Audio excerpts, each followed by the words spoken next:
My name is Clara Dubois, and at 28, I found a strange, hollow peace in solitude. I never imagined that solitude would be my only companion at my own father's funeral, a quiet island in a sea of familiar, whispering faces. My brother, Julian, made his way toward me, his voice a deliberate stage whisper that carried across the hushed reception hall. "She's just here for the money. Papa's going to cut her off." The snickers that followed were like tiny shards of ice against my skin, but they were nothing compared to the profound silence that would fall an hour later. That's when Mr. Laurent Moreau, my father's solicitor, entered the room, holding not a will, but a small, silver flash drive. Suddenly, my father's face, alive and impossibly present, filled the projection screen. Before I share the words that changed everything, I need to take you back to a time when our family felt like a harbor, not a storm. Growing up, my relationship with my father, Henri Dubois, was the quiet anchor of my world. Papa was the heart and soul of Dubois and Phil's Ebonistery, a business he'd inherited from his own father and transformed from a small workshop in the cobbled lanes of Lyon into a nationally respected name in fine woodworking. He was a man of sawdust and varnish, of quiet concentration and immense pride in his craft. His hands, calloused and strong, could coax poetry from a block of French oak.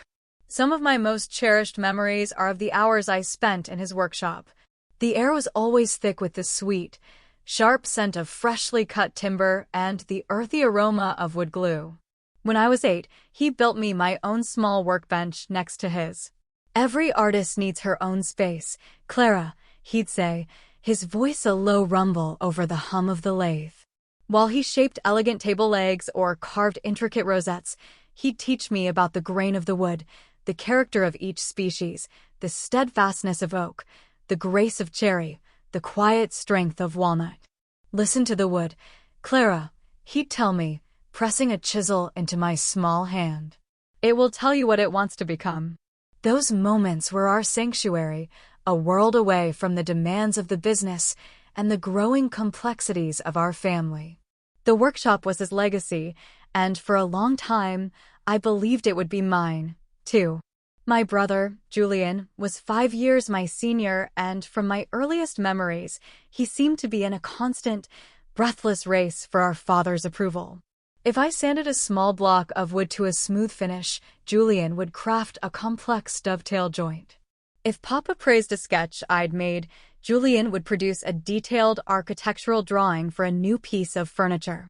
Papa, a man who saw the world in straightforward lines and honest joinery, seemed oblivious to the current of desperation running beneath Julian's ambition. "Your brother has a natural mind for the business," he would say, the pride in his voice as tangible as the fine dust that coated every surface in his workshop. "He understands the numbers, the clients, the expansion. He'll take Dubois and Phil's to heights I only dreamed of." The path was laid out for us as clearly as a blueprint. Julian would manage the business, and I, his creative counterpart, would design the pieces. It was a perfect, symmetrical plan. But a different kind of art had taken root in my soul. While Julian memorized timber prices and studied market trends, I was filling sketchbooks with charcoal portraits and discovering the vibrant, messy language of oil paints. My world was one of light and shadow, of color and form, a world that felt boundless and intensely personal. The inevitable collision came during my final year of secondary school, when the university acceptance letters began to arrive. I had been offered a place at the École des Beaux-Arts in Paris, a dream I had scarcely dared to speak aloud. Papa had expected me to attend the University of Lyon for a degree in furniture design. The confrontation happened in his study, a room paneled in the dark, polished cherry he loved. "Art is a wonderful hobby, Clara, but it's not a life," he said, his voice strained with a disbelief that felt like a physical blow. "Your future is here. This business is your security. It's what we've been building toward, for you and for Julian." "It's what you've been building toward," I replied, my own voice trembling. "You never asked me if it was my dream." That night, a fault line appeared in the foundation of our family. Julian, ever the strategist, saw his opening and seized it. "Don't worry, Papa," he said at the dinner table, a comforting hand on our father's arm while I sat in stony silence.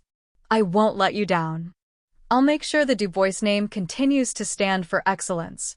After that, a subtle chill settled between my father and me. Our conversations in the workshop became infrequent, then stopped altogether. He paid for my education at Beaux-Arts, an act of generosity for which I was deeply grateful, but it felt like a transaction, a final settlement for a future I had refused. Our connection, once as solid and reliable as old oak, had become fragile. There were fleeting moments of warmth, like when he attended my first student exhibition in Paris.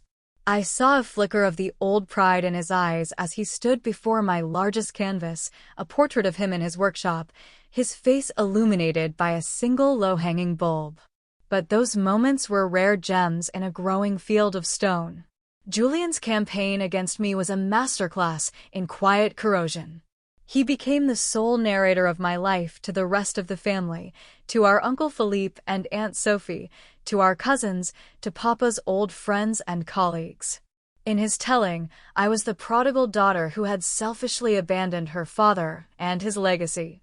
"She barely even calls him anymore," I overheard Julian tell Uncle Philippe during a Christmas visit.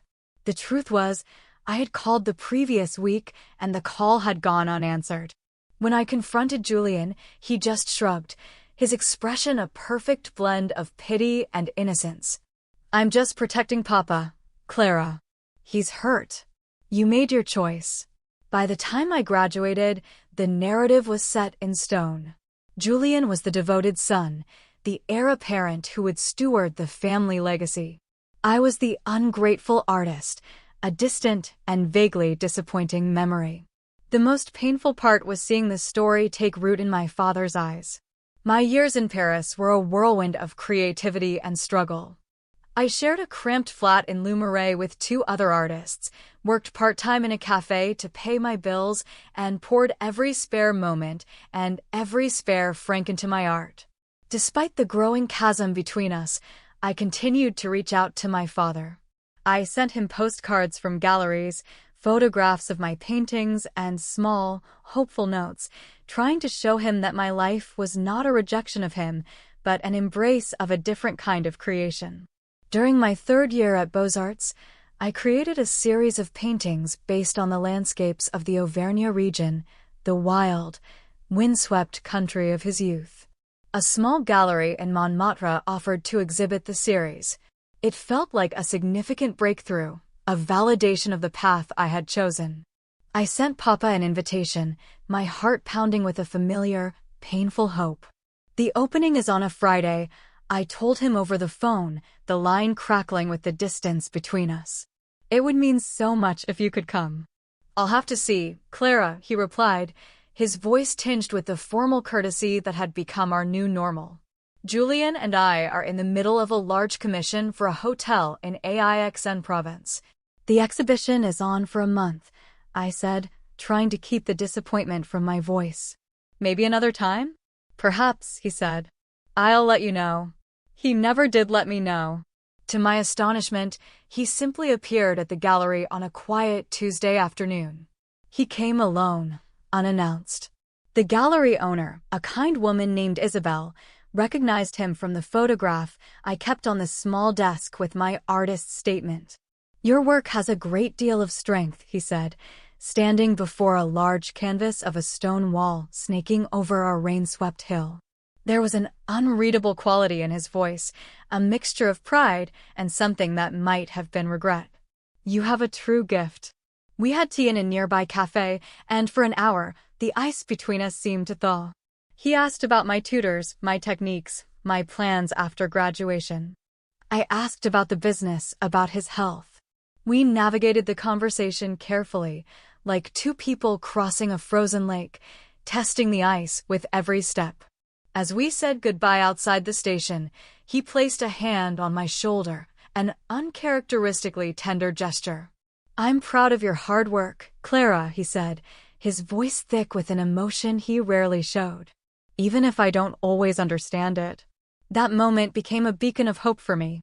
I believed, perhaps naively, that time and my own quiet success would eventually heal the rift. I had no idea that Julian was working tirelessly to ensure the opposite, to wall me off from our father permanently. The true extent of his deceit would only come to light years later, in the most public and painful way possible. After graduation, I stayed in Paris, slowly building my career. The physical distance made communication with my father even more sporadic.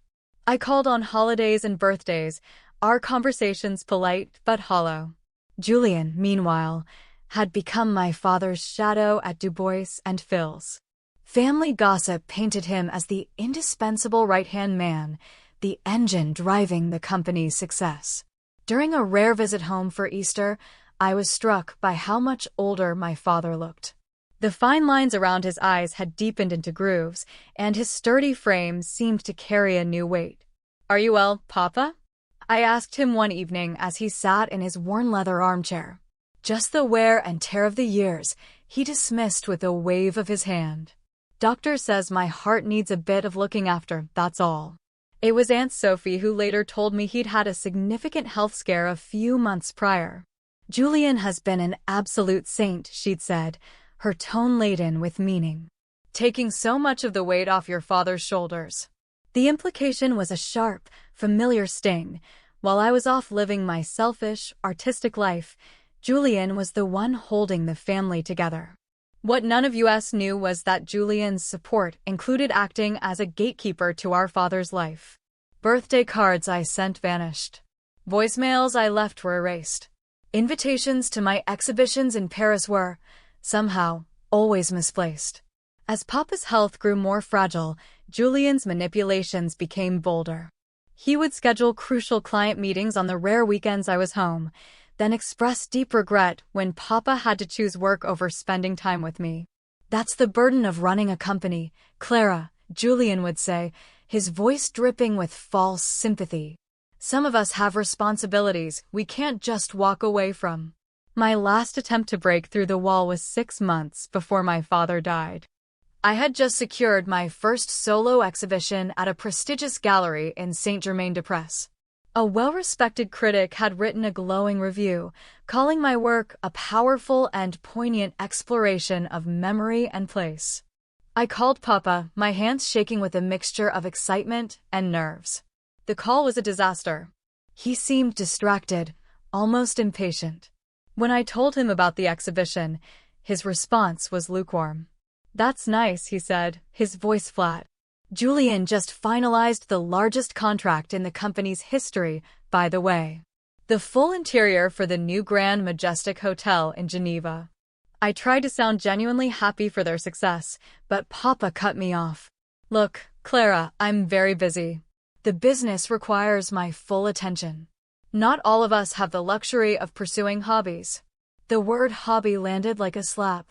After years of relentless work, of genuine, measurable success, he still saw my entire life's passion as a trivial pastime. When I tried to argue, to explain that this was my profession, my life, he sighed, a sound heavy with weariness. "I'm too tired for this, Clara. Let's talk another time." We never did. That was the last time I heard my father's voice. I hung up the phone with a sense of finality, a deep, aching certainty that our relationship was irreparably broken.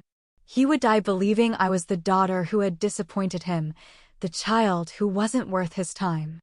I had no way of knowing that every word of that conversation had been shaped not by my father's feelings, but by Julian's lies. And I had no idea that my father had, in his final months, uncovered the devastating truth. I was in my small Paris studio, stretching a new canvas, when my phone rang. The name on the screen wasn't Julian or any other family member, but Laurent Moreau, Papa's solicitor and a man I hadn't spoken to in years. "Clara," Laurent said, his voice imbued with a gentle gravity that immediately set my nerves on edge. "I'm afraid I have some very sad news. Your father had a severe heart attack last night." My knuckles went white as I gripped the phone. Is he going to be all right?" The silence that followed was an answer in itself. I'm so very sorry, Clara. He passed away in the early hours of this morning. Julian asked me to let you know. Julian asked Laurent to call me. My own brother. The thought was so cold, so clinical, it momentarily eclipsed the tidal wave of grief. I sank onto a paint-splattered stool, the room tilting around me. When? How did it happen? I stammered. Around 3 a.m. He was at home. The housekeeper found him when she came in this morning. I booked a seat on the next train to Lyon, my hands shaking so badly I could barely pack a small bag. On the journey south, I called Julian 4 times. He finally answered on the 5th. What is it, Clara? I'm trying to deal with things here, he snapped, his voice tight with impatience. I'm on the train, I said, my voice barely a whisper. Laurent told me about Papa. Julian, why didn't you call me? I've been making the arrangements, he said coldly. Someone had to. I would have helped. I should have been there. Julian scoffed. Right.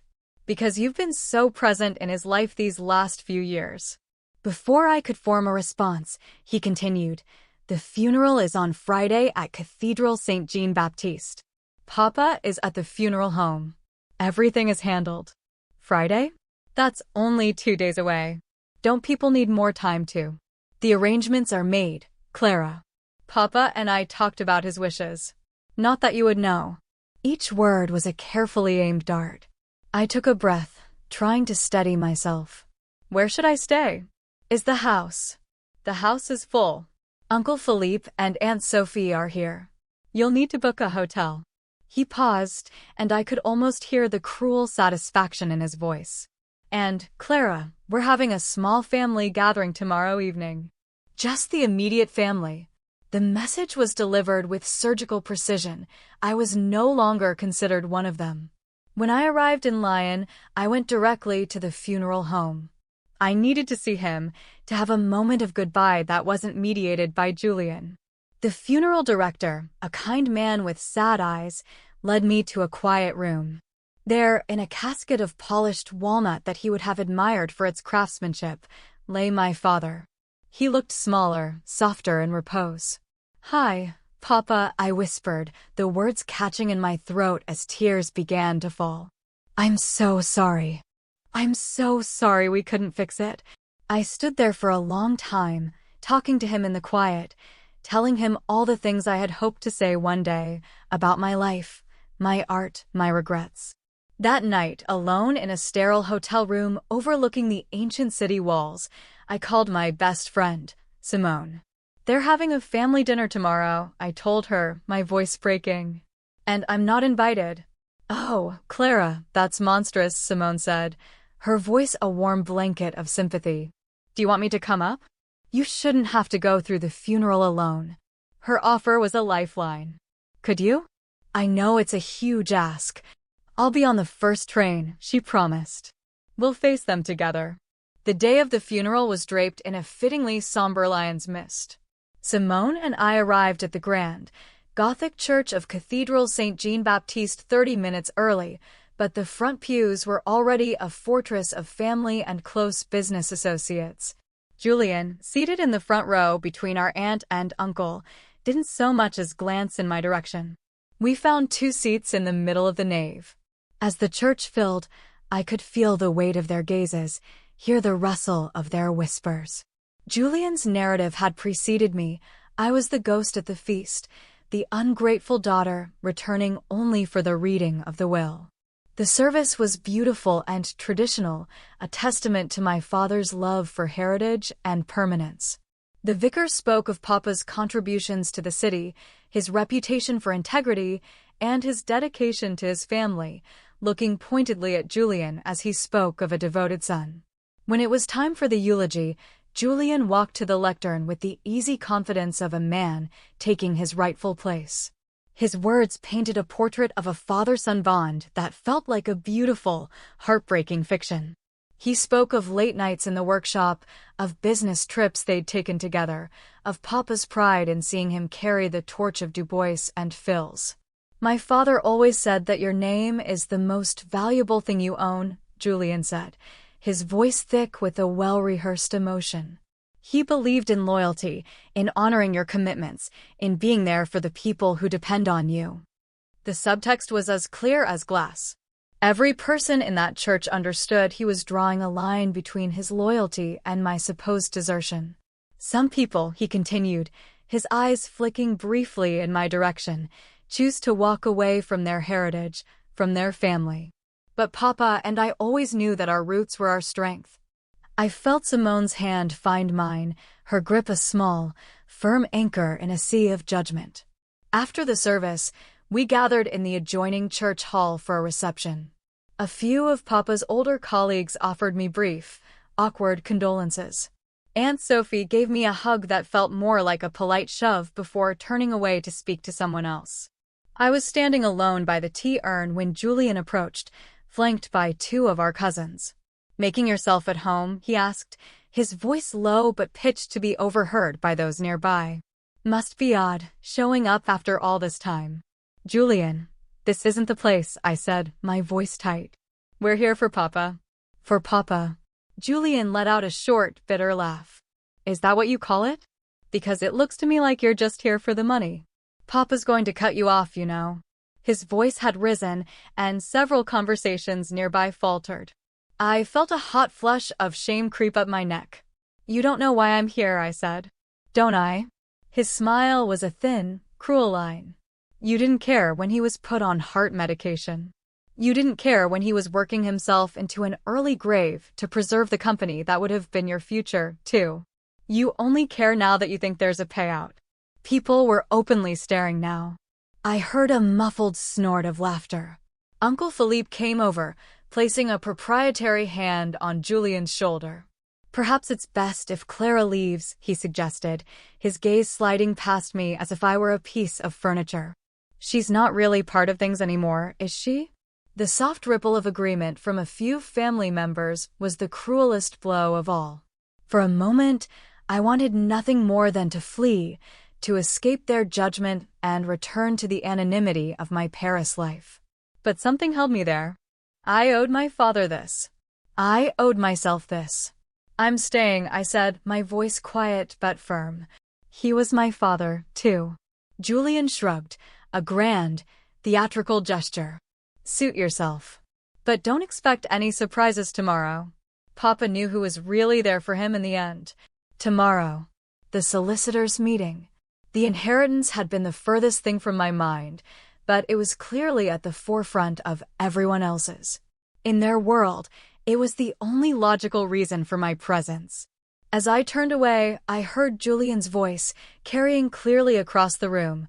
"She'll be singing a different tune tomorrow when she finds out Papa saw right through her years ago." If only I had known how true those words would turn out to be, though not in the way he so smugly intended. The remainder of the reception was a slow-motion torment. People I had known my whole life, people who had bounced me on their knee as a child, now treated me with a polite, impenetrable coldness. My father's longtime workshop foreman, a man named Pierre whose hands were as gnarled and wise as my father's, approached me with a pained expression. "I'm sorry for your loss, Clara," he said, his eyes full of a sympathy that felt genuine but distant. "Your father, he was a great man. Julian is doing a fine job keeping his legacy alive." The message, woven into every interaction, was one of continuity, a seamless transition in which I had no part.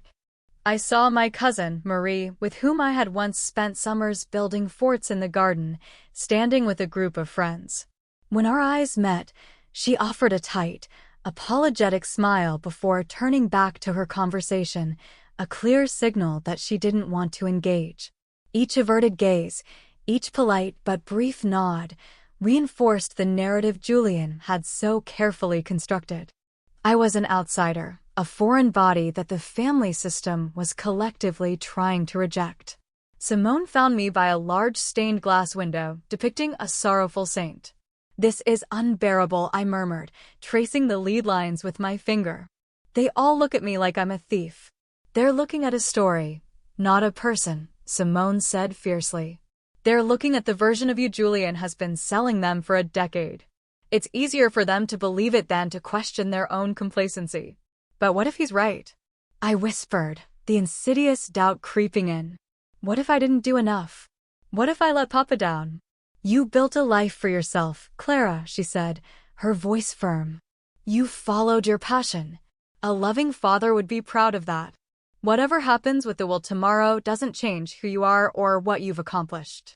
Her words were a comfort, but as the reception wound down, I couldn't shake the feeling of dread.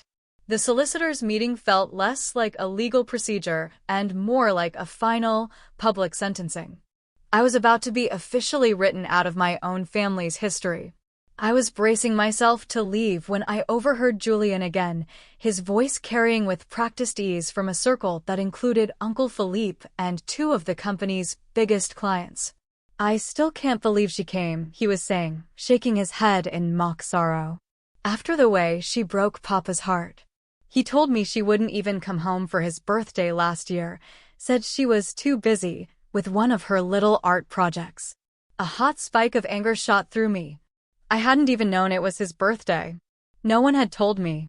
But before I could move, before I could decide whether to confront this lie in front of everyone, Julian delivered his final, confident blow. Well, she's in for a rude awakening tomorrow, he said with a smirk. Papa updated his will 6 months ago. He finally accepted that she didn't deserve a penny of what he spent his life building. One of the clients noticed me standing a few feet away and gave Julian a subtle nudge. Julian turned, his surprise so theatrical it was insulting. "Oh, Clara. Didn't see you there," he said, his voice smooth as polished veneer.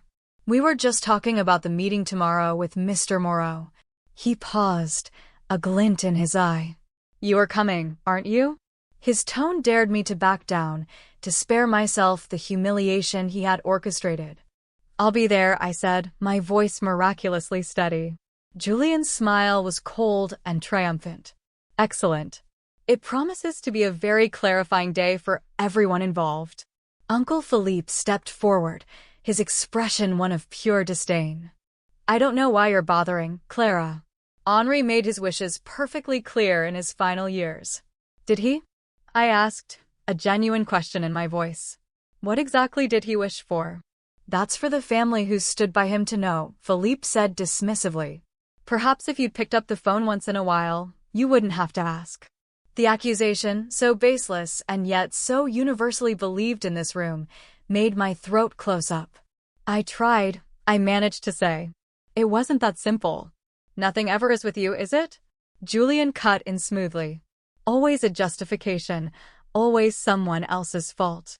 Papa got tired of it, Clara. He got tired of waiting for you to value what he built over your own selfish pursuits." The open hostility of the exchange had silenced the remaining pockets of conversation. I felt like I was on a stage, the spotlight burning, every eye in the room a judge. My humiliation was a physical thing, a heavy cloak I couldn't shrug off. "You have no idea what you're talking about," I said, my voice finally cracking under the strain. "Oh, I think I do," Julian said, leaning in slightly. "I was here. I saw it all. While you were in Paris playing the starving artist, I was holding our father's hand at doctor's appointments. I was keeping his legacy alive. I was being the son he deserved." He straightened up, addressing the room as much as me. "Face it, Clara. You're here for a handout. But Papa was a smart man. He's going to cut you off. Everyone knows it. Tomorrow, it just becomes official." I wanted to dissolve into the floor. But leaving now would be a confession of guilt. With every ounce of strength I had left, I met his gaze. "I guess we'll find out tomorrow," I said, then turned and walked away, Simone's supportive presence a shield at my back. I didn't know then that the truth my father had left behind was more powerful than any lie Julian could ever tell. The following morning, the sky over Lyon was a canvas of bruised purples and grays. I chose a simple navy dress, an armor of quiet dignity for the ordeal ahead. Simone offered to come with me, but I knew I had to face this alone. "Call me the moment you're out," she said, squeezing my hand as I left the hotel. "Promise me." I promised, fully expecting to make the call in tears. The offices of Moreau, Boucher, and Associés were housed in a beautifully restored Georgian, building on the river zone. The irony that my father's business had supplied the custom cabinetry for their renovation was not lost on me. As I rode the small, wood-paneled lift to the top floor, I felt a profound sense of dislocation. When I entered the conference room, the scene was exactly as I'd pictured it. Julian sat at the head of the long mahogany table, flanked by Uncle Philippe and Aunt Sophie. The company's accountant and 2 senior managers were also present, their conversation with Julian easy and familiar. The atmosphere was less one of mourning and more one of quiet, corporate succession. The low hum of conversation ceased the moment I walked in. Julian looked up, a smug, theatrical smile playing on his lips. "Clara, so glad you could make it." He gestured to a single, isolated chair at the far end of the table. "We saved a spot for you." The symbolism was heavy-handed and cruel. Me, the outcast, separated from the tight-knit circle of power. I took the seat without a word, my back straight, my hands clasped in my lap. At 10 o'clock sharp, Laurent Moreau entered. He was a tall, silver-haired man whose kind eyes seemed at odds with his formal profession. He greeted me with a nod and a warmth that was startling in its sincerity. "Clara, thank you for being here," he said, his voice gentle. "Your father was a very dear friend. He spoke of you often." That small kindness was a crack in my composure, and I had to blink back sudden tears. Laurent placed his leather briefcase on the table. "Before we proceed with the formal reading of the will," he began, "Henri left some rather specific instructions. They are, I must admit, a little unconventional." Julian leaned forward, the picture of confident cooperation. "Whatever Papa wanted, Laurent. We're all here to honor his final wishes." "Indeed," Laurent said, his expression unreadable. Henri prepared a video message. He was very clear that it was to be viewed by all present before the contents of the will are disclosed. A ripple of surprise went through the room. "A video?" Julian asked, and for the first time, a flicker of uncertainty crossed his face. He never mentioned anything about a video to me. "He recorded it with me, privately, about 4 months ago," Laurent explained. His instructions were adamant on this point. Julian's mask of composure slipped for a fraction of a second, revealing a flash of genuine concern. He recovered quickly. "Well, then, let's see what he had to say," he said, attempting a casual tone. "I'm sure he just wanted to add a personal farewell." Laurent's assistant wheeled in a large screen and a laptop. As she set up the equipment, the atmosphere in the room shifted from one of smug certainty to a palpable, anxious curiosity. I saw Julian lean over to whisper urgently to Uncle Philippe, whose face grew tight with concern. The lights were dimmed. Laurent inserted a silver flash drive into the laptop. A moment later, my father's face filled the screen. The sight of him, not frail and in repose, but vital and alive, sitting in his familiar study, was a physical shock. He wore his favorite tweed jacket, and his gaze was fixed directly on the camera, as if he could see each one of us. The room was utterly silent. Even Julian seemed momentarily frozen by this posthumous apparition. "Hello, everyone," Papa began, his voice so resonant, so real, it made my throat ache. "If you are watching this, it means I am gone. I asked Laurent to play this for you because there are things that must be said. Truths I failed to see until it was almost too late." He paused, his gaze sweeping across the camera's view. "What I am about to share will be difficult for some of you to hear. But I cannot rest without setting the record straight." My heart began to beat a strange, uneven rhythm. Something in his tone, a quiet gravity, a deep-seated sorrow, felt different from the weary disappointment of our last conversation. "This is a message about truth," he said, his eyes seeming to find mine through the screen. "About family, about betrayal, and about a forgiveness I was not given the time to ask for in person. I want to begin by speaking to my daughter, Clara." His voice softened, and the whole room seemed to hold its breath. "Clara, if you are there, and I have prayed that you would be, the first thing I need to say to you is that I am sorry." A collective gasp, soft but audible, went through the room. Julian sat bolt upright in his chair. I am sorry for the silence that grew between us, Papa continued, his expression etched with a profound regret. I am sorry for not understanding your path. And most of all, I am sorry for believing a story about you that was a carefully constructed lie. He looked down for a moment, gathering himself. You see, about 6 months ago, after a small health scare, my doctor insisted I work from home more. This gave me time to go through paperwork I had long neglected. One afternoon, in Julian's home office, I was looking for some old invoices, and I found a box. My gaze flew to Julian. His face had gone pale, his knuckles white where he gripped the edge of the table. In that box, Papa said, his voice hardening, I found years of your letters, Clara. Birthday cards I was told you never sent. Invitations to your exhibitions. Postcards from your travels. All of them unopened, hidden away. I let out a small, choke sound. Heads turned toward me, then snapped back to Julian, who looked like a man turned to stone. This discovery prompted me to look deeper, Papa went on, his voice now laced with a cold anger. I hired a private firm to investigate. I needed to understand what was happening in my own family, in my own business. The findings were devastating. The firm confirmed that Julian had been intercepting your calls for years, deleting your messages, ensuring that any attempt you made to connect with me would fail. He was methodically, deliberately poisoning our relationship. The silence in the room was now absolute, thick with shock and shame. My own tears were flowing freely, but they were tears of stunning, painful validation. But the deception ran deeper than that, Papa said, his voice heavy with sorrow. The investigation uncovered serious issues within the business. Julian, in his ambition to grow the company at any cost, had been compromising the very principles on which Du Bois and Fils was built.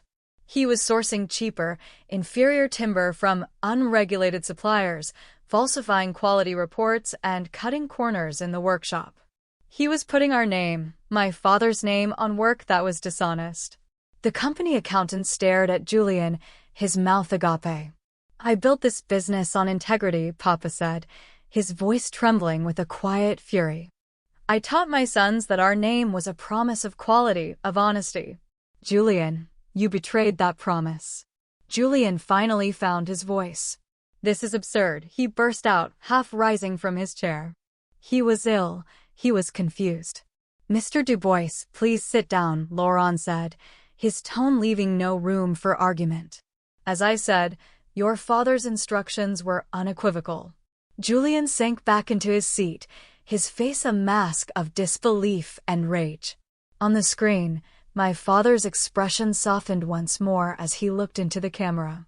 Clara, when I learned all this, my first impulse was to call you. But I knew an apology over the phone wasn't enough. I owed you more. I had planned to come to Paris. I wanted to see your studio, to stand in your gallery, to tell you face to face how proud I was. My heart shattered and reformed in the same instant. That last phone call we had.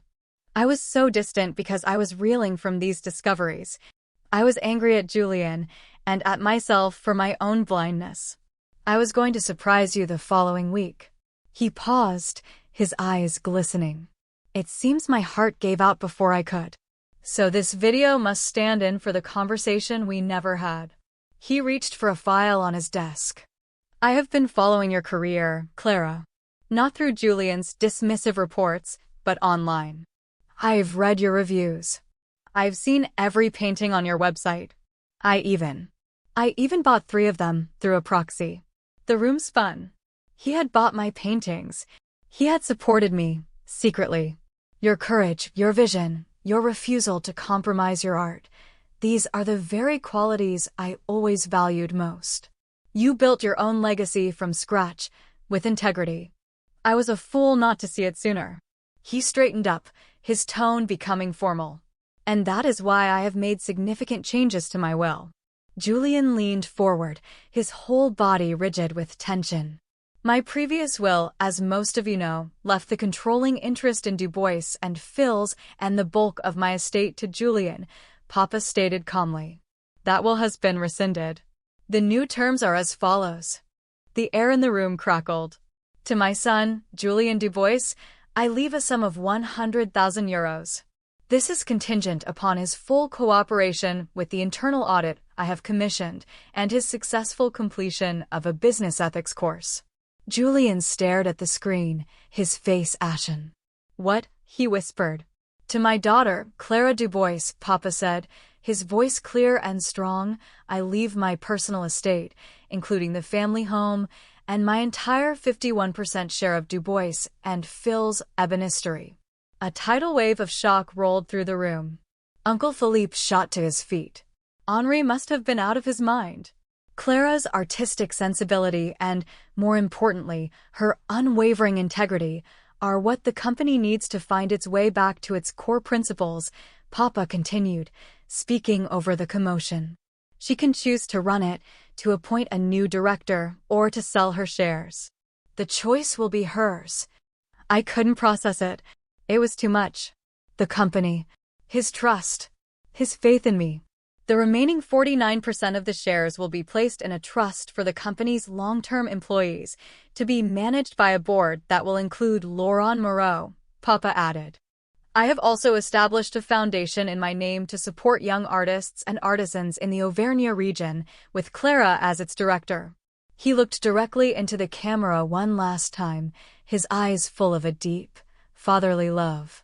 Julien, I hope one day you understand that this is not a punishment, but a chance to find your way back to the man I know you can be. Clara, I am leaving you a great burden, I know. But I am also leaving you my complete and utter faith. I wish we could have had one more day in the workshop. I wish I could have told you this myself. A single tear traced a path down his weathered cheek. I love you both. Do good work. Be good to each other. The screen went black. For a long moment, the only sound was my own quiet sobbing. Then, Julien shoved his chair back so violently it crashed against the wall.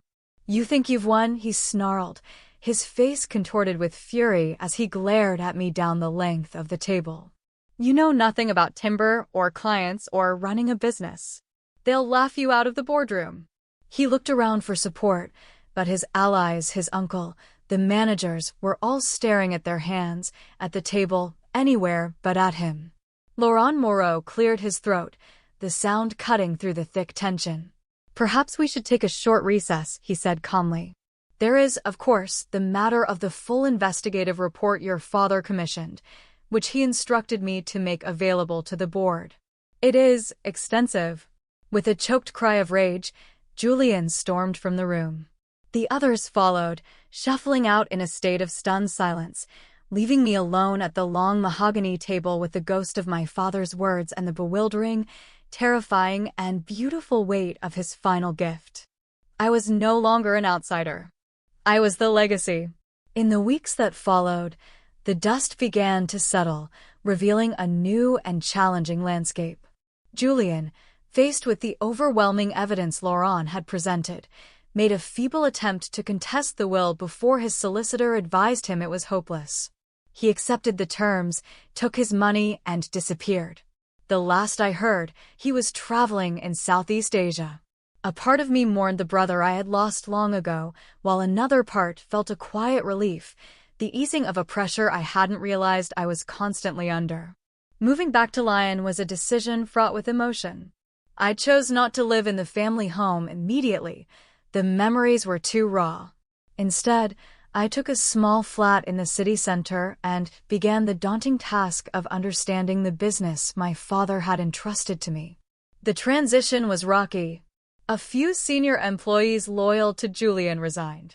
Others watched me with a mixture of pity and skepticism. I was the artist, the prodigal daughter, a stranger in the world of profit margins and supply chains. I didn't try to be something I wasn't. At my first meeting with the remaining staff, I stood before them in the workshop, the familiar scent of sawdust a comforting anchor. I am not my father, I told them honestly. And I am not my brother. I don't know everything about this business, but I know what the Dubois and Phil's name is supposed to mean. It means integrity. It means quality.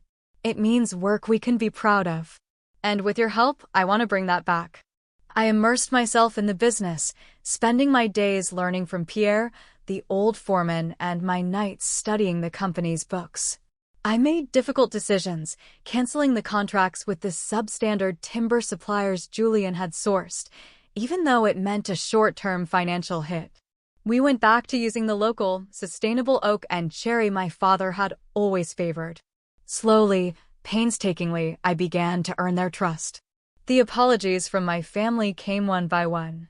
Aunt Sophie was the first, arriving at my flat with a tin of homemade scones and tears in her eyes. "We were so wrong, Clara," she said, her voice thick with shame. "We listened to Julian's story because it was easier. Can you ever forgive us?" "Forgiveness is a process, Aunt Sophie," I said gently, accepting the scones. "But yes, we can start." The most profound moment of reconciliation, however, was a private one. When I finally found the courage to sort through my father's study, I discovered a hidden compartment behind a row of books on woodworking. Inside was a large, flat portfolio.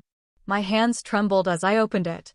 It contained every piece of my art he had ever owned, the 3 paintings he had purchased secretly, but also older things. Framed charcoal sketches from my school days, a program from my Beaux-Arts graduation show, and even the small, lopsided bird I had carved from a block of pine at my little workbench when I was 8 years old. Beneath the art was a worn leather journal. His familiar, strong handwriting filled the pages. I read about his pride and his confusion when I chose art school. I read his growing frustration and sadness at my perceived silence, peppered with Julian's updates about how I was too busy or too disinterested to call. Then, the tone began to shift. "Read a review of Clara's latest exhibition online," one entry read, dated about a year before his death. The critic spoke of her profound understanding of light and landscape. "She gets that from her mother. I wish I could tell her I see it too. The silence between us is a wall of my own making. I don't know how to tear it down." The final entries were a gut-wrenching chronicle of his discovery of Julian's deceit and his frantic, heartbreaking desire to make amends.